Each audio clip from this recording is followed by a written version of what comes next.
بات ہے نماز کی، فجر کی سنتیں۔ بہت بڑی بحث ہے۔ اگر تنقید کی جائے علماء دیوبند پر تو پہلے تنقید کرتے ہیں، پھر اس کے بعد مسلکی تعصب سے ہٹ کر جو بات مسلمان کو کرنی چاہیے، انسان کو کرنی چاہیے، وہ بات کریں گے۔ وَإِذَا قُرِئَ الْقُرْآنُ فَاسْتَمِعُوا لَهُ، اس قرآن پاک کی آیت کے تحت نماز فجر کی ہو رہی ہے تو پھر اس آیت کے خلاف کرنا یہ کہاں کا انصاف ہے؟ یہ ہے تنقید۔ اگر آپ آ جائیں منصفانہ طور پر تو علماء دیوبند اللہ پاک ان پر کروڑوں رحمتیں نازل فرمائے، وہ فرماتے ہیں کہ بہتر تو یہی ہے کہ سنتیں پہلے ادا کر لی جائیں۔ اول تو گھر سے ادا کر کے آئے بندہ، تاکہ اس آیت سے بے روگردانی نہ ہو، آیت سے بھی روگردانی نہ ہو، اور انسان جو ہے اس حدیث پر بھی عمل کر لے کہ آقا کریم علیہ الصلوۃ والسلام نے فرمایا کہ تمہیں جہاد میں گھوڑے رون ڈالیں، تم یہ سنتیں گھوڑے کی پشت پر بیٹھ کر بھی ادا کرو، یعنی اتنی لازمی ہے، لیکن فرض سے زیادہ نہیں۔ تو انصاف والی بات یہی ہے، تو اسی لیے علماء فرماتے ہیں کہ گھر سے آئیں، پھر اگر جہاں امام کی تلاوت کی آواز نہیں آ رہی، بالکل آخری نکر میں شروع میں جو ہے امام محراب کی طرف ہوتا ہے، تو آپ شروع میں جو نکر ہے مسجد کی اس میں پڑھ لیں، یا برآمدہ ہے اس میں پڑھ لیں جہاں آواز نہ آ رہی ہو۔ تو کیوں فرماتے ہیں؟ اس لیے فرماتے ہیں کہ وَإِذَا قُرِئَ الْقُرْآنُ فَاسْتَمِعُوا لَهُ، اس آیت پر عمل ہو جائے۔ اللہ پاک ہمیں سمجھ عطا فرمائے۔ اور ایک حدیث پاک ہے کہ جس پر اہل حدیث علماء کرام جو ہے عمل کرتے ہیں، وہ حدیث پاک محدثین کی اصطلاحات کے مطابق 3 قسمیں ہیں حدیث پاک کی: قولی، فعلی، تقریری۔ قولی، آپ صلی اللہ تبارک و تعالی علیہ وآلہ وسلم نے اپنی زبان مبارک سے جو فرمایا، حکم دیا۔ فعلی، جو آپ کے بدن مبارک سے جو عمل جو ظاہر ہوا، آپ نے کر کے دکھایا، پریکٹیکلی طور پر عملاً کر کے دکھایا، اس کو فعلی کہتے ہیں۔ اور تقریری وہ ہے کہ آپ آسان الفاظ میں سمجھیں، میں طالب علم ہوں، علماء کا خادم ہوں، تقرر سے ہے، جہاں آپ ایسا سمجھ لیں کہ جیسے جب بندے کے سامنے کوئی کام ہو رہا ہو، باپ کے سامنے بیٹا کر رہا ہے، تو اگر وہ ٹھیک نہیں تو اس کو غصے کا اظہار کرے گا، یا پھر اگر ٹھیک ہے تو پھر دیکھ کر خاموش ہو جائے گا، تھوڑا تقرر کرے گا۔ یعنی تقرر، اقرار کرنا کہ جس بات کو مان جانا کہ یہ بات ٹھیک ہے۔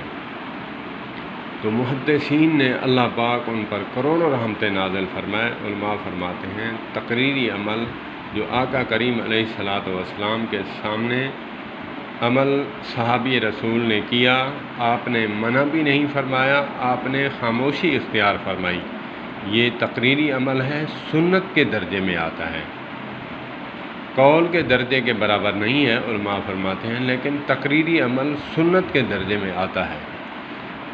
تو اگر وَإِذَا قُرِئَ الْقُرْآن کی مخالفت ہو رہی ہے تو پھر میرے پیارے دیوبندی بھائیوں کو چاہیے، جو عوام الناس ہے، وہ پھر اس تقریری عمل پر جو ہے کبھی کبھی عمل کر لیا کریں۔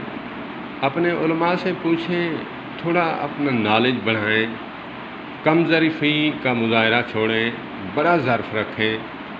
اور ہمارا دین جو ہے اسلام بہت وسیع ہے، اعلیٰ ظرف رکھتا ہے، اور اعلیٰ ظرف والا انسان اسلام کو پسند ہے۔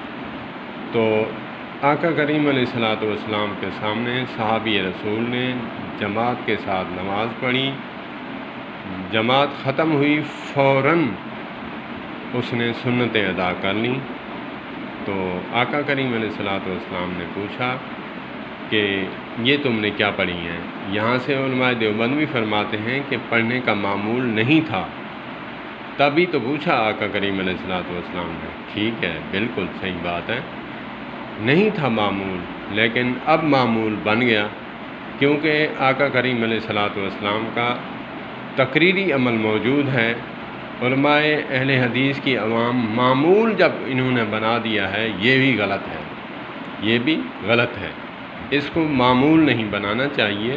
تقریری عمل ہمیں کرنا چاہیے، اس میں کہ ایک بندہ شرعی طور پر تقاضے پورے کرتے ہوئے، وضو کرتے ہوئے نیند کی غلبے کی وجہ سے لیٹ اٹھا، تو وہ آیا تو مجبوراً جماعت میں مل گیا، تو فوراً دعا مانگنے سے پہلے سنتیں ادا کرے، پھر دعا کرے، ذکر اذکار کرے، پھر گھر چلا جائے۔ تو یہ تقریری عمل جو ہے یہ کبھی کبھی، جیسے مولانا رحیم بخش رحمۃ اللہ تعالی علیہ، جو کہ دارالعلوم دیوبند سے فارغ شدہ تھے، میرے مولانا مفتی سراج احمد صاحب نور اللہ مرکزہ کے سسر تھے، اور وہ فرمایا کرتے تھے کہ میں رات کو تہجد میں رفع الیدین کر لیا کرتا ہوں۔ وہ بزرگ فرما رہے ہیں، روایت کرنے والا ایک ان کا نواسہ ہے، تو اللہ پاک محفوظ فرمائے جھوٹ بولنے سے۔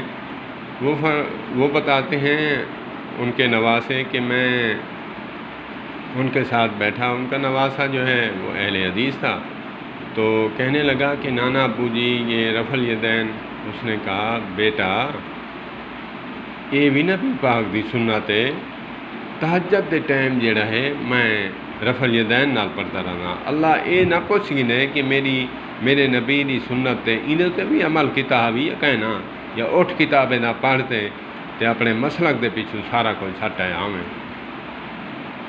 تو دیکھیں علماء کرام جو ہیں، پھر ہم ان پر کیا کہیں، تنقید کریں کہ جی پھر لوگوں کی نمازیں جو ہیں عوام الناس کے ڈر سے ایک رفع الیدین والی سنت کو چھوڑنا، میں تو یہ تنقید نہیں کروں گا، اللہ پاک ان کو غریق رحمت فرمائے۔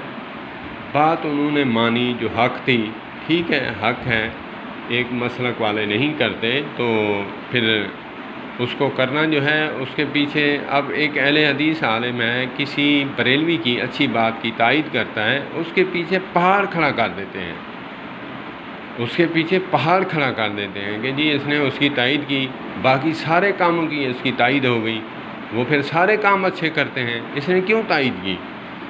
تو اسی لیے عوام الناس سے بھی تھوڑا بچا کے چلنا پڑتا ہے، کیونکہ انسان ہے، کمزور ہے، اللہ پاک سب کی کوتاہیاں معاف فرمائے۔ تو کبھی تقریری عمل پر بھی عمل کر لیا کریں، اچھی بات ہے۔ تو بہت سارے ایسے مسائل ہیں کہ جب انسان کو سمجھ آ جائیں، علماء کے ساتھ وابستہ ہو، مجھ جیسا جاہل، مجھ جیسا عامی شخص جو ہے، اللہ پاک اس کے بازو کو پکڑ کر سیدھی راہ پہ گامزن فرما دیتے ہیں۔ اللہ پاک مجھے سیدھی راہ پر چلنے کی توفیق عطا فرمائے اور اس پر ڈٹ کر رہنے کی توفیق عطا فرمائے، اور اللہ پاک جو ہے اپنے ایمان کو بچا کر اپنے اعمال کی حفاظت کرنے کی توفیق عطا فرمائے۔ تو علماء سے وابستہ رہیں، اور علماء کے ساتھ اٹیچ رہیں، بات کو سمجھیں، بات بات پہ فتوے والی مشین نہ بنیں۔ خدا کی قسم ایسے مسائل ہیں جو مسلکی تعصب میں انتہا تک پہنچ جاتا تھا۔ میں اللہ سے معافی مانگتا ہوں، اللہ پاک میری غلطیاں کوتاہیاں معاف فرمائے۔ اتنی انتہا تک کہ اتنی شریعت نے بھی سختی نہیں کی، میں شریعت سے بھی آگے کراس کر جاتا۔ یہ کہاں کا اصول ہے؟ یہ کہاں کی اہل حدیثیت ہے کہ ایک اہل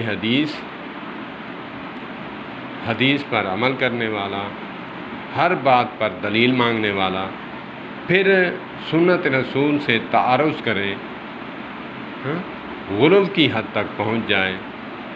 تو اللہ پاک ہمیں دین سمجھنے کی توفیق عطا فرمائے، اس پر چلنے کی بھی توفیق عطا فرمائے۔